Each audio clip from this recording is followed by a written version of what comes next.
নেপালের কথা বললাম, ভুটানের কথা বললাম, সেভেন সিস্টার্সের কথা বললাম, সবার জন্য হৃৎপিণ্ড একটাই। নেপালের জন্য হৃৎপিণ্ডই নেই, কাজে আমাদের হৃৎপিণ্ড দিয়ে তাকে চালতে হবে। আমরা তাকে সেই সংযুক্ত করতে চাই, এটা আমাদেরও লাভ, তাদেরও লাভ, আমাদেরও লাভ। এটা এমন নয় যে তাদের মেহেরবানি করি, মেহেরবানির বিষয় না। এই হৃৎপিণ্ড যদি সংযুক্ত হয় সেও লাভবান হবে, আমরাও লাভবান হব। ভুটান যদি এটার সঙ্গে সংযুক্ত হয় সেও লাভবান হবে, আমরাও লাভবান হব। সেভেন সিস্টার যদি এটার সঙ্গে সংযুক্ত হয় তারাও লাভবান হবে, আমরাও লাভবান হব। এই হৃৎপিণ্ডকে বাদ দিয়ে চললে যারা এটাতে বাদ দেবে তারা ক্ষতিগ্রস্ত হবে। রক্ত সঞ্চালন হবে না সেখানে, অর্থনৈতিক সঞ্চালন হবে না সেখানে। এটা আমাদের কারো কাম্য না, তাদেরও কাম্য না, আমাদেরও কাম্য না। আমরা চাই যে সবাই মিলে আমরা এই বন্দর থেকে এই সঞ্চালনটা পাই, শক্তিটা পাই, অর্থনৈতিক শক্তি জেগে ওঠে। আমরা যে আজকে চট্টগ্রাম বন্দরের কথা বলছি, এখানে স্ক্রিনে আমরা দেখছি বন্দরের পরিস্থিতি। আমাদের মতো দেশে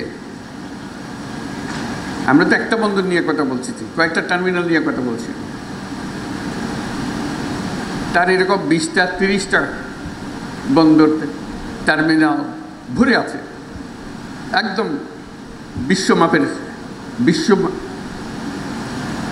সাইজের বন্দর এগুলো। সেখান থেকে তাকালে আমাদেরকে খুব ক্ষীণ মনে হয়। এই হৃৎপিণ্ড দিয়ে তো রোগী বেশি দিন টিকবে না, টেকানো যাবে না। কাজে এটাকে শক্তিশালী করতে হবে, এমন শক্তিশালী করতে ক্রমাগতভাবে এটা শক্তিশালী করতে হবে। একবার শক্তিশালী করে দিয়ে ওখানে ইতি টানলেও হবে না। কাজে আমাদেরকে বড় ডাক্তারকে দিয়ে কাজ করতে হবে। এটা আমাদের লাভ। একটা লাভ হলো এর পেছনে আমাদের কোনো টাকা পয়সা খরচ লাগছে না। এটা মজার জিনিস তাদের সঙ্গে। Build, operate and transfer. তোমরা বানাও, তোমরা কাজ করো, রোজগার করো, এই মেয়াদের মধ্যে আমাদেরকে দিয়ে দিতে হবে, আমরা এক পয়সা খরচ করবো না। কাজে পয়সা বেঁচে গেল, কাজটা হয়ে গেল। তারা যখন কাজে নামবে, তারা দুনিয়াতে শত শত কোর্ট পরিচালনা করে। ওরা হলো দুনিয়ার সেরা। যাদের কথা আমরা বলছি, যাদের সঙ্গে আমরা কাজ করছি, তারা হলো দুনিয়ার সেরা। যে কোনো বন্দরে যান তাদের মার্কা দেখবে, এই যে এখানে বসে আশেপাশে। কাজে তারা যখন একটা বন্দরের দায়িত্ব নেয়, তারা আমাদের মতো করে বানাবে না। তারা যে পর্যায়ে বন্দর চালায় দুনিয়াতে, কারণ এটা তাদের বন্দর, লিজ যখন দিয়েছি, তারা যখন বানাচ্ছে এটা তাদের বন্দর, তাদেরকে রোজগার করে টাকাটা ওঠাতে হবে। তারা তাদের সেই প্রযুক্তি দিয়ে এটাকে বানাবে। কথাটা এখানেই শেষ হলো না যে তাদের প্রযুক্তি দিয়ে বানাবে। তারা আগে যত টার্মিনাল বানিয়েছে, বন্দর বানিয়েছে, যেখানে যেখানে বানিয়েছে, তাদের অভিজ্ঞতা গেছে। তাদের সে সর্বশেষ প্রযুক্তি, সর্বশেষ অভিজ্ঞতা এখানে আনবে।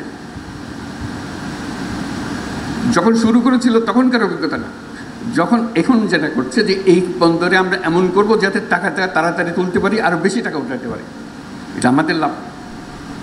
তোমরা যন্ত্রটা বানিয়ে দিয়ে গেলে, আমরা এটাও চালাবো এখান থেকে, তোমাদের মেয়াদ যখন শেষ হয়ে যাবে।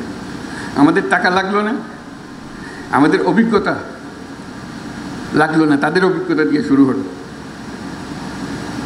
আমরা প্রযুক্তির শেষ মাথা থেকে শুরু করলাম, উচ্চতম শীর্ষ থেকে শুরু করলাম, সেটুকু আমরা পেলাম। যখন সবাই হা হা করে আমাদের সব চাকরি চলে গেল, তা বললাম যে ওরা যে আসছে, ওরা কি তাদের দেশ থেকে লোকজন নিয়ে আসবে, শ্রমিক নিয়ে আসবে যেটা চালানোর জন্য?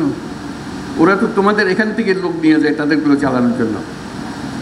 কাজেই এই কারখানা, এই বন্দর চালাতে হলে আমাদের লোকে তো চালাবে, এটার থেকে গত্যন্তর নাই। কারণ আমাদের লোককে শিখিয়ে দিলে খুব সহজে সে শিখে ফেলে, তার লাভ, খরচ কম। চিন্তা করো, এক থেকে ইউরোপ থেকে শ্রমিক এনে যদি আমাদের বন্দর চালাতে হয়, ওই ব্যবসা লাভ উঠবে। এখানকার মানুষ দিয়ে তাকে চালাতে হবে যদি বন্দর চালাতে হয়। বলছে তারা তো যন্ত্রপাতি এনে ফেলবে, শ্রম কম লাগবে, ঠিক কথা, কিন্তু বন্দরও তো বড় হবে, ক্যাপাসিটিও বড় হবে।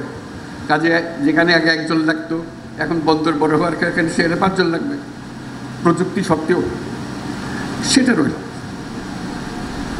আমার দৃষ্টি সেটা না, সে যুক্তিটা আমি বলি না যে হ্যাঁ যুক্তি। তা আমি বলেছি যদি 5 বছর লাগে, আজকে কন্ট্রাক্ট দিয়ে দিলাম, সই করে দিলাম, 5 বছর লাগলো এটাকে বন্দর হিসাবে পরিচালনা করতে, ধরলাম 30 সাল, 30, 31, 5 বছর। 5 বছর পরে তারা কাজ শুরু করলো, সত্যিকার। এর মধ্যে কাজ শুরু হবে, কিন্তু সত্যিকার ফুল স্পিডে কাজ শুরু করলো। ইতিমধ্যে যারা তাদের সঙ্গে কাজ করলো, আমাদের লোকজন যারা কাজ করলো, তারা কিন্তু অভিজ্ঞ হতে আরম্ভ করেছে। ক্রমে ক্রমে তাদের উপরে ভরসা করবে। এর পরবর্তী 5 বছরে আমি একেবারে গ্যারান্টি দিয়ে বলতে পারি, যদি 31 সালে তারা কর্মক্ষম হয়ে যায়, চালু হয়ে যায় সব কিছু, আর 5 বছর 36 সালের মধ্যে পৃথিবীর যত দেশে যত বন্দর তারা চালায়, এই সমস্ত টপ কোম্পানিগুলো, তাদের বহু জায়গাতে বাংলাদেশিরা পরিচালনা করবে। এখান থেকে এত এক্সপার্ট হয়ে গেছে, ওরা যেহেতু তোমরা চলো, এটা সস্তা, তাড়াতাড়ি শিখে, বেশি হামলা হুজ্জত করে না, এবং তাদের বুঝে নেবার ক্ষমতা সাংঘাতিক। দেখবে যে বন্দরে পা দাও, পরিচালনা কি হচ্ছে, ও তো বাংলাদেশি ডিরেক্টর আমাদের, ও বাংলাদেশি সেখান থেকে দিয়ে এসছে। কোথার থেকে এসছে? ও চট্টগ্রাম বন্দর থেকে এসছে। চাকরি কমবে না চাকরি বাড়বে? আমরা বুঝতে চাই না কেন? মানুষ তার নিজের প্রয়োজনেই এটা করবে।